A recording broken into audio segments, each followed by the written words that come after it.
आता गोदावरी नदीची रचना जर बघितली तर ती सगळ्यात मोठी आहे, त्यामुळे तिला येऊन मिळणाऱ्या उपनद्यांची संख्या सुद्धा जास्त आहे.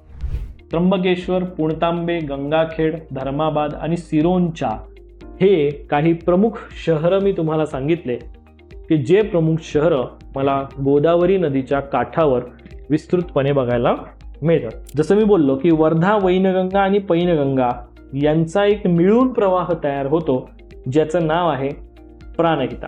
म्हणजे सातमाळ, अजिंठा आणि हरिश्चंद्र बालाघाटच्या दरम्यान गोदावरी नदीचं खोरं मला दिसतंय. पुढचा पॉइंट आपण बघूया, गोदावरी नदी प्रणाली. तापी नदीचा पॉइंट मी सांगितला, आता आपण गोदावरी नदी प्रणालीचा विचार करूया. गोदावरी नदी महाराष्ट्रातली सर्वात लांब नदी म्हणून आपण बघतो की ज्या गोदावरीची लांबी जी आहे ही टोटल लांबी 1465 किलोमीटर आपल्याला दिसते. 1465 किलोमीटर ही आपल्याला गोदावरीची एकूण टोटल लांबी बघायला मिळते की ज्या टोटल लांबीपैकी मला स्पेसिफिकली महाराष्ट्रातली लांबी जर विचारली तर ती आहे 668 किलोमीटर. आणि ही 668 किलोमीटर असलेली लांबी महाराष्ट्राच्या म्हणजे आपण टोटल गोदावरीच्या लांबीपैकी महाराष्ट्रात किती आहे असा जर विचार केला तर ती मला 45% एवढी बघायला मिळते. समजते? महाराष्ट्रामध्ये गोदावरीच्या टोटल लांबीपैकी किती टक्के लांबी आहे तर 45% आहे. गोदावरी नदीच्या एकूण क्षेत्रफळापैकी, म्हणजे एकूण क्षेत्रफळ किती आहे, 3,13,000 स्क्वेअर किलोमीटर, बरोबर. मग आता या 3.13 लाख स्क्वेअर किलोमीटरच्या पैकी महाराष्ट्रात किती क्षेत्र आहे तर महाराष्ट्रात क्षेत्र आहे 1.53 लाख स्क्वेअर किलोमीटर.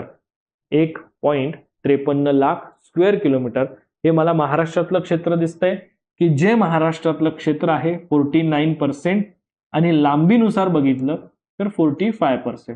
सो अशा या तुलनात्मक गोष्टींवर, जसं मी तुम्हाला मागच्याही स्लाइडमध्ये तापीच्या रिलेटेड पण बोललो की अशा काही गोष्टींवर तुमचे प्रश्न जे आहेत हे मोस्ट प्रोबॅबली तयार होत असतात. त्यामुळे आपल्याला ह्या गोष्टी माहिती पाहिजे की आपला प्रश्न कसा विचारला जाऊ शकतोय.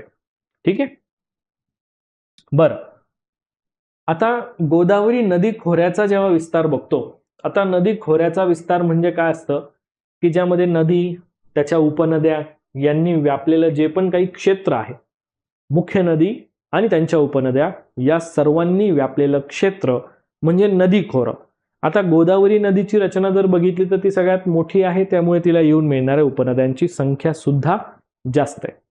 मग जर मला गोदावरीची ही संख्या किंवा गोदावरीला येऊन मिळणाऱ्या उपनद्यांचा हा पूर्ण स्ट्रक्चर जरी जास्त बघायला मिळतोय तरी मला त्या संबंधित माहिती पण इथे बघावी लागेल की त्यात एक्स्ट्रा मला काय काय गोष्टी दिसतील.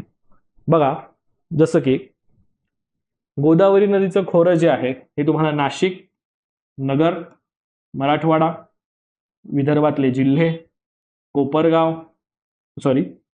या संबंधित तुम्हाला दिसतील. ठीक आहे, म्हणजे ह्यापर्यंतची ही माहिती आहे की नाशिक, नगर, मराठवाडा आणि विदर्भातले जिल्हे या भागामध्ये तुम्हाला गोदावरी नदी खोऱ्याचा विस्तार दिसतो.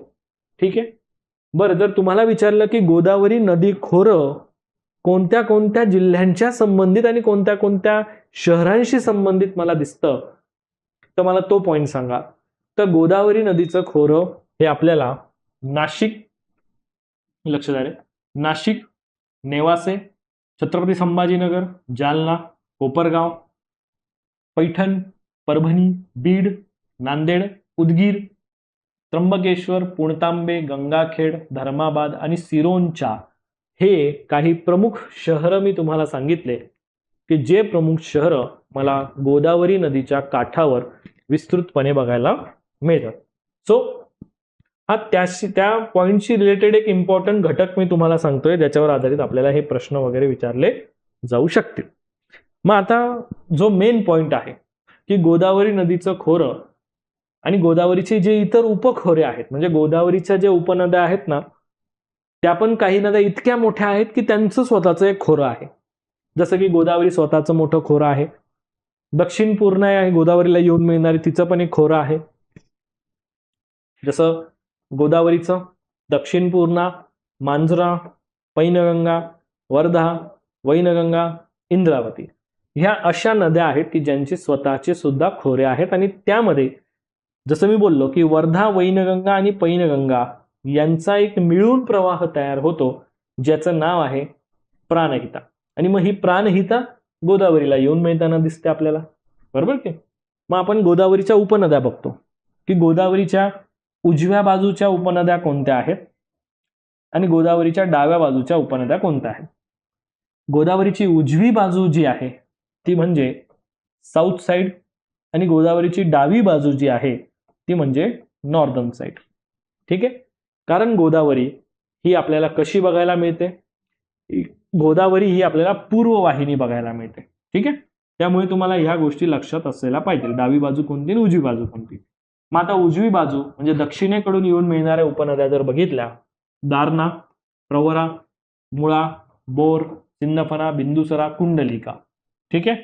आणि उत्तर बाजूने येऊन मिळणाऱ्या नद्यांचा भाग बघितला तर कादवा, शिवना आणि खाम या उपनद्या मला उत्तरेकडून येऊन मिळताना दिसतात की ज्या गोदावरीच्या डाव्या बाजूच्या उपनद्या म्हणून मी त्याला विचारात घेतो, हे मला या ठिकाणी सांगायचं आहे. ठीक आहे. बरं, पुढचा पॉईंट. मग गोदावरी नदी आणि गोदावरी नदीमुळे कोणत्या कोणत्या जिल्ह्यांची सीमा तयार झालेली आहे. सो मी सांगेल की हा तुमच्यासाठीचा एक प्रश्नांचा भाग आहे. सो बी अवेअर, लक्ष द्या या ठिकाणी. सो गोदावरी नदीमुळे कोणत्या कोणत्या जिल्ह्यांची सीमा तयार होते, तर नगर आणि औरंगाबाद म्हणजे छत्रपती संभाजी नगरची सीमा तयार होते. बीड जिल्ह्याची उत्तर सीमा तयार होते. छत्रपती संभाजीनगर आणि जालनाची सीमा तयार होत असते. गडचिरोलीच्या सीमेवर पण तुम्हाला गोदावरी नदीचा भाग दिसतो की ज्या ठिकाणी प्राणहिता आणि इंद्रावती पण मिळताना दिसतील. सो हे झालं गोदावरीचं स्ट्रक्चर. गोदावरीच्या या स्ट्रक्चर नंतर आता मला बघा ही गोदावरीचं एक, जसं मी बोललो, मॅप बेसिसचं स्ट्रक्चर आपल्याला लक्षात घ्यायचंय.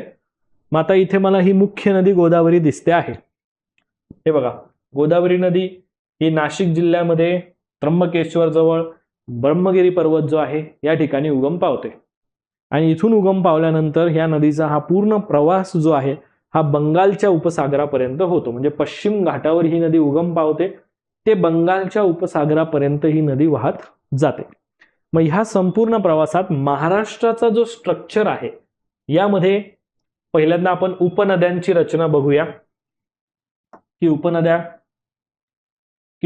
कोणत्या कोणत्या आहेत. बघा, गोदावरीची ही डावी बाजू म्हणजे तुमची उत्तर बाजू आणि गोदावरीची ही उजवी बाजू म्हणजे दक्षिण बाजू. मग आता पहिल्यांदा आपण डाव्या बाजूच्या उपनद्या बघूया. कादवा, शिवना, खाम, दक्षिण पूर्णा, वर्धा, वैनगंगा यांचा एकत्रित संगम आहे प्राणहिता आणि इंद्रावती. ठीक आहे. उजव्या बाजूचा बघितला तर त्या उजव्या बाजूने येऊन मिळणाऱ्या नद्यांमध्ये दारणा, प्रवरा, सिंदफणा, सरस्वती, वान आणि मांजरा यासारख्या नद्या आहेत. बरोबर. पुढचा एक भाग आपण या ठिकाणी बघणार की या नदी प्रणाली संबंधित उपनद्यांचे संगम स्थळ कोणते कोणते आहेत. आता जे सफेद रंगामध्ये लिहिलेले आहेत, जसं की गोदावरीचा आणि दारणाचा संगम आहे सायखेडा, गोदावरी आणि कादवाचा संगम आहे नांदूर मधमेश्वर, गोदावरी आणि कादवाचा संगम नांदूर मधमेश्वर, गोदावरी आणि प्रवराचा संगम टोके या ठिकाणी होतो, गोदावरी आणि शिवनाचा संगम या ठिकाणी धारेगाव, गोदावरी आणि सिंदफणाचा संगम जो मंजरत या ठिकाणी आहे, गोदावरी आणि खाम नदीचा संगम जोगेश्वर या ठिकाणी, त्याच्यानंतर गोदावरी आणि दक्षिण पूर्णाचा संगम कंठेश्वर या ठिकाणी, गोदावरी आणि वान नदीचा संगम शिरसाळा, गोदावरी आणि मांजरा नदीचा संगम कुंडलवाडी, वर्धा वैनगंगा संगम चपराळा, वर्धा वैनगंगा आणि पैनगंगा यांचा सगळ्यांचा संगम येऊन किंवा वर्धा वैनगंगाचा जो एकत्रित संगम आहे प्राणहिता, तर मग हा प्राणहिताचा संगम होतो सिरोंचा या ठिकाणी, म्हणजे प्राणहिता आणि गोदावरीचा संगम. इंद्रावती आणि गोदावरीचा संगम सोमनूर या ठिकाणी होतो. मग हे झाले तुमचे संगम स्थळ गोदावरी नदीच्या संबंधित. इथे तुमच्या मॅच द पेअर किंवा जोड्या लावाशी संबंधित हा प्रश्न तुमचा येऊ शकतो, जे मी तुम्हाला ऑलरेडी अवेअर केलेलं आहे. पुढचा पॉइंट आहे काठावरचे शहर. तुम्हाला यावर पण आधारित प्रश्न विचारला जाऊ शकेल की गोदावरी नदीच्या संबंधित काठावरचे शहर कोणते कोणते आहेत. आता गोदावरी नदीच्या काठावरचे जर का मी शहरांचा विचार करेल तर या शहरांमध्ये मला बघा मुख्य गोदावरी नदीवर नाशिक बघायला मिळतंय, कोपरगाव आहे, पुणतांबे आहे, पैठण आहे, गंगाखेड आहे, नांदेड आहे आणि राजमहेंद्री आहे. हे मला काही प्रमुख शहरं या ठिकाणी बघायला मिळतात. गोदावरी नदीचं हे संपूर्ण खोऱ्याचा अभ्यास करत असताना मला दिसतं की सातमाळ अजिंठा पर्वतरांगेच्या दक्षिणेला आणि हरिश्चंद्र बालाघाट रांगेच्या उत्तरेला म्हणजे सातमाळ अजिंठा आणि हरिश्चंद्र बालाघाटच्या दरम्यान गोदावरी नदीचं खोरं मला दिसतंय, किंवा गोदावरी नदी खोऱ्यामुळे सातमाळ अजिंठा आणि हरिश्चंद्र बालाघाट या दोन डोंगर रांगा विलग झालेल्या आहेत, हेही मला इथे बघायला मिळतंय. म्हणजे मी असं सुद्धा त्याला म्हणू शकतो, काही प्रॉब्लेम नाहीये. वास्तविक पॉइंट एकच आहे. त्याच्यानंतर आपण बघणार डॅम. गोदावरी नदीवरचे डॅम कोणते कोणते पहिल्यांदा ते बघूया. गोदावरी नदीवर आहे गंगापूर डॅम, गोदावरी नदीवर आहे जायकवाडी डॅम, गोदावरी नदीवर आहे विष्णुपुरी डॅम. सो या ठिकाणी मला 3 धरण बघायला मिळतात की जे स्पेसिफिकली गोदावरी नदीवरच आहे, हे मी इथे बघू शकतो. ठीक आहे. त्याच्यानंतर हे लक्ष द्या, त्याच्यानंतर गोदावरीची उपनदी कादवा नदी. कादवा नदीवर जे डॅम आहे Karanjvan dam, Palkhed dam, Nandur dam. ठीक आहे. त्याच्यानंतर प्रवरा नदीवर जर बघितलं तर इथे भंडारदरा डॅम आहे. शिवना नदीवर शिवना डॅम आहे. सिंदफणा नदीवर माजलगाव डॅम आहे. दक्षिण पूर्णा नदीवर येलदरी डॅम आणि सिद्धेश्वर डॅम आहे. राईट. सो या प्रकारे मला हे प्रमुख डॅम बघायला मिळतात की जे गोदावरी नदीच्या खोऱ्यामध्ये आहेत. आणि बाकी मग जे पिंक कलर मध्ये तुम्हाला ऑलरेडी सांगितलं की जे उगम स्थळ आहेत पर्टिक्युलर काही नद्यांच्या संबंधित मध्ये. सो अशा काही गोष्टींशी संबंधित पॉइंट तुम्हाला विचारले जातात आणि त्यासाठी मॅप बेसिसवर, म्हणजे जसं मी बोललो की व्हिज्युअलाइज केलेल्या माहितीच्या आधारे, मॅप क्रिएट केल्याच्या माहितीच्या आधारे आपल्याला हे असे घटक लक्षात ठेवणं, असे घटक अभ्यासणं हे खूप सोप्या पद्धतीने आणि इझिएस्ट पद्धतीने आपण चांगले मार्क यावेळेस स्कोअर करू शकतो. म्हणून या पद्धतीने हे टॉपिक अभ्यासले पाहिजे.